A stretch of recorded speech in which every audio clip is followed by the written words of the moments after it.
Usually when you make dal, you would use red lentils or chana dal. But did you know mung beans make a fantastic dal? It's a green legume and here they are here soaked. They're used quite a lot in Asian cooking, but of course fantastic for this dal too.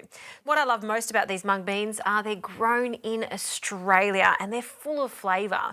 So just like many other pulses and legumes, you want to soak them, and these don't need to be soaked overnight. I've just soaked them for about 3 to 4 hours, and then I've just rinsed them, placed them into a pot with about 3 to 4 cups of water. You want enough water to cover them, and then you cook them for 35 to 40 minutes. They don't need hours to cook and they really break down. They've got a lovely nutty flavour and look how creamy they look. They also hold their shape nicely too. So I'm just going to leave this here for a moment while we make the beautiful flavourings that are going to go into the dal. So I've got a pan just warming up here. You can use coconut oil or some ghee. I love the buttery flavour of ghee, which is a fermented butter. Just allow that to melt. So I've used quite a lot, about a tablespoon there.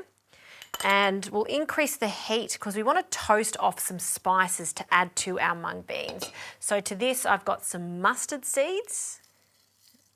You know that they're ready when they start popping, so we're just going to keep an eye on those, along with some cumin seeds. So they can go in. I have some ginger. I'm just going to grate the ginger. You could add some garlic to this too. See how this is popping now? That's a great sign. So in with our onions, just 1 small onion, it's enough. Give that a stir. We want to cook this for about 3 to 4 minutes until those onions get soft. To this, I'm going to add the ginger, curry leaves, so fantastic for a dal. I'm just going to use 1 sprig. Usually these come in quite a large bunch, so if you've got any leftovers, just place them into a Ziploc bag into the freezer. They'll last for months. They're fantastic to use for all types of curries. We're going to add 1 whole chilli along with some turmeric. And we're just going to cook this down until the onions are soft. If you like, you can add a little bit more ghee, it's up to you.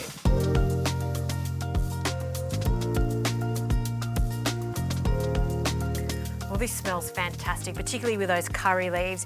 You can see the onions have cooked down just right.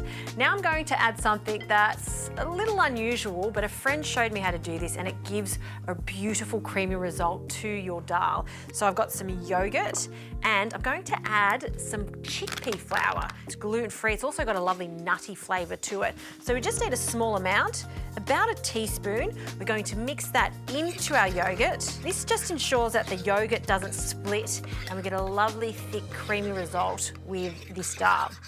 So we'll bring this over here, and instead of adding it to the dal, I'm actually going to just cook this off ever so gently with our onions.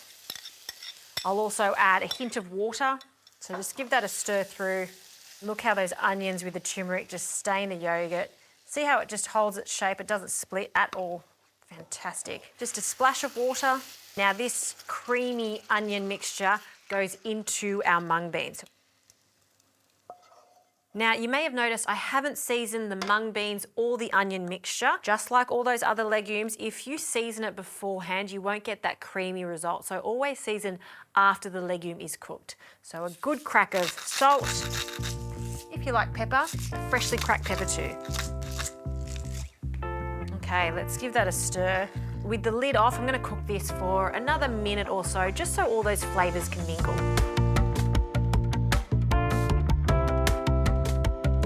Well, this is looking fantastic. See how glossy that is?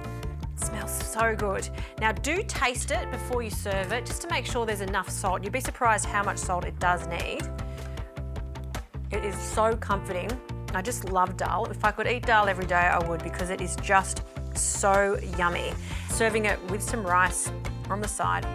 It's not too hot because I didn't chop up the chilli. If you do want it hotter, of course, finely chop it at the beginning there. So coriander, just a few sprigs over the top. You could add a little extra yogurt, but I just think this is perfect as is on a cold winter's day. That is a hug in a bowl.